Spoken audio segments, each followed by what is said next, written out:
Kagetlah si Rapi ini. Tapi kaget, tidak pernah cerita bahwa kakek itu pernah tinggal di Amerika, kemudian dia pernah dipenjara di Amerika Serikat. The next morning, early morning, he called his mother in India. Dia teleponlah ibunya.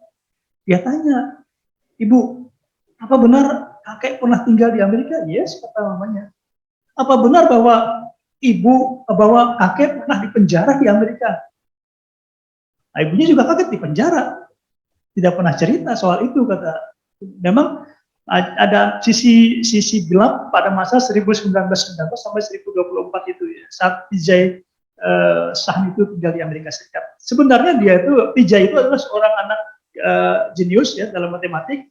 Kemudian ada seorang profesor yang melihat kejeniusannya, dia dikirim ke Cambridge, ke Inggris belajarnya. Kemudian dalam satu kesempatan dia diundang untuk belajar di New Jersey, di kota kecil. Kota itu fiksi juga, Mauritius itu tidak ada di Amerika Serikat, tapi disebutkan di kota itulah dia tinggal.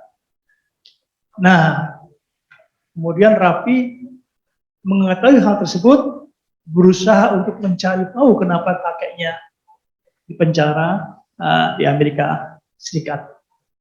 Nah, ini persoalan filosofis muncul dalam upaya untuk pencarian dokumen itu. Kemudian dia mendapatkan bahwa ada yang disebut dengan blasfemi.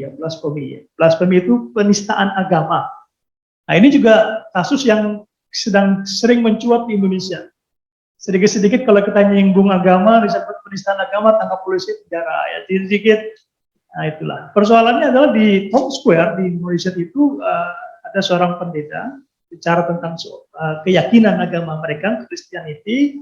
Kemudian si Vijay Sahni mengatakan bahwa agama itu sesat, kata dia. Memang dia seorang ateis, ya. Atau walaupun dia tidak ateis, dia mungkin agnostik ya. Orang yang percaya kepada Tuhan, tapi dia tidak percaya kepada agama. Ya, sama seperti ada seorang yang mengatakan bahwa kitab suci itu hanya dongeng saja gitu kan. Nah, dia ditahan karena dianggap dia melakukan penistaan terhadap agama Kristen pada waktu itu ya. Nah, memang tuduhan penistaan sangat kabur, dan yang Amerika pada masa itu sudah ada undang-undang yang mengatur kebebasan berekspresi, yang mengatur tentang kebebasan untuk menyampaikan pendapat pribadi. Tapi tetap saja dia ditahan karena public outcry ya. Jadi publiknya protes, timbul permasalahan, gubernur dia ditahan. Kemudian sebelum dia diadili, si gubernur mengutuslah seorang jaksa untuk bicara dengan si Vijay Sahni, kakeknya Rafi tadi, untuk mencari tahu sebenarnya apakah betul dia melakukan penistaan agama atau ada alasan-alasan lain. Jack Taylor nama jaksa itu secara reguler bertemu dan berdiskusi dengan Vijay di selnya di penjara itu. Pembicaraannya ternyata bukan soal penistaan agama ansih ya, tapi disitulah terjadi pula perdebatan soal matematika dan filosofi. Kenapa sampai dia, you know that why I'm like this, kata si Vijay. Ada satu pengalaman rohani yang sangat berkesan, yang membuat dia tidak percaya dengan agama. Kok bisa? Jadi pada suatu peristiwa di India itu ya, ada seorang gadis, kepalanya adalah manusia, tapi badannya ular. Kepala manusia, badannya ular. Dia dianggap sebagai penjelmaan seorang dewa di India. Sehingga datanglah berbondong-bondong orang untuk mendatangi gadis yang badannya ular tadi. Nah, suatu saat Vijay dengan ibunya ingin melihat, antriannya panjang, bahkan berjam-jam baru sampai dia ke rumah itu. Ketika mereka masuk berdua dengan ibunya, rumah itu gelap, agak gelap. Memang nampak gadis ini kepalanya ular, kepalanya manusia, tapi badannya ular. Gadis itu ya, agak gelap kelihatan. Dia berbicara. Cuman pada saat Rafi masuk, di depan gadis itu ada 2 gelas kopi. Nah, cuman dia karena mungkin agak cermat melihat itu, kok gelasnya seperti mirip. Sebenarnya gelas cuma satu, tapi ada cermin di sana, sehingga nampak 2 lah. Waktu lempar sebuah benda ke sana, benda yang dia lempar menjadi 2 juga, berbayang. rupanya ya gadis itu badannya kelihatan di atas itu, tapi di situ ada cermin. Ada cermin di situ, ya.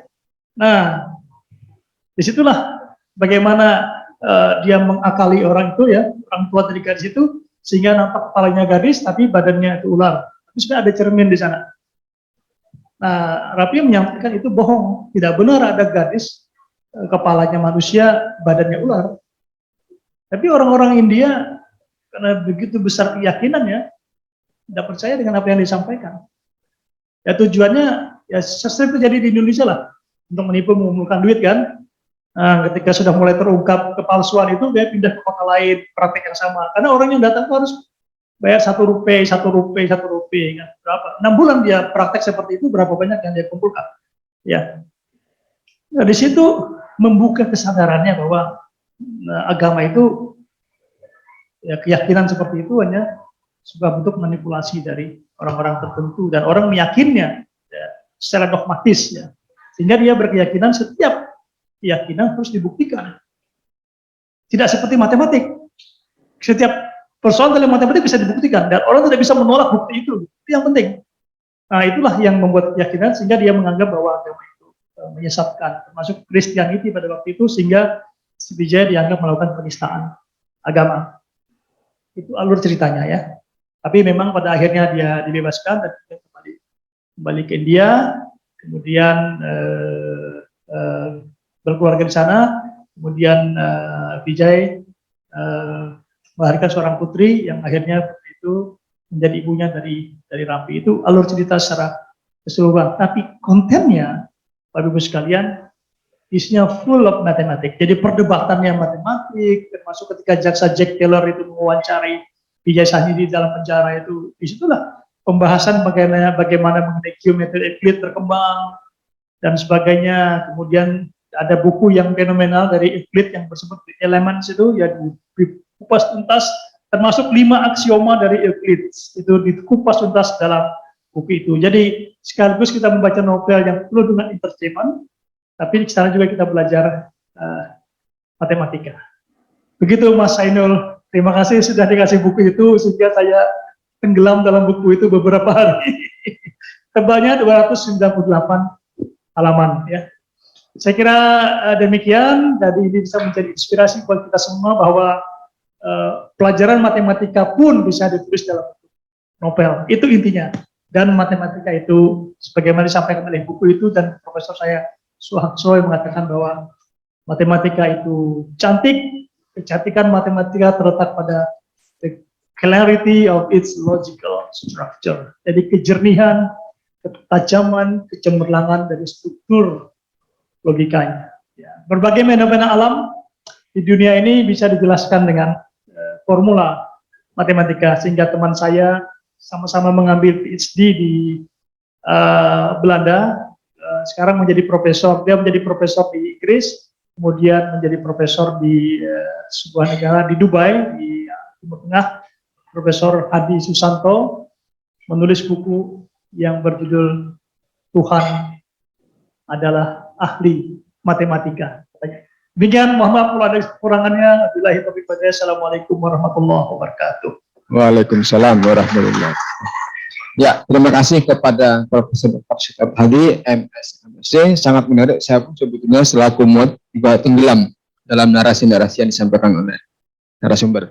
Ya, tentu ketika berbicara apa yang disampaikan tadi, kita semua sudah menyimak dan menikmati banyak hal. Pertama adalah pergulatan berpikir, kedua adalah pergulatan filsafat matematika yang begitu jauh, mendalam, dan ketiga adalah tentang pergulatan kemanusiaan, mulai dari Vijay Kapur dan kemudian Raffi Kapur yang Vijay Sahni dan Raffi Kapur yang tentu secara genetik ternyata punya kesamaan kesenangan, yakni kepada dunia matematika.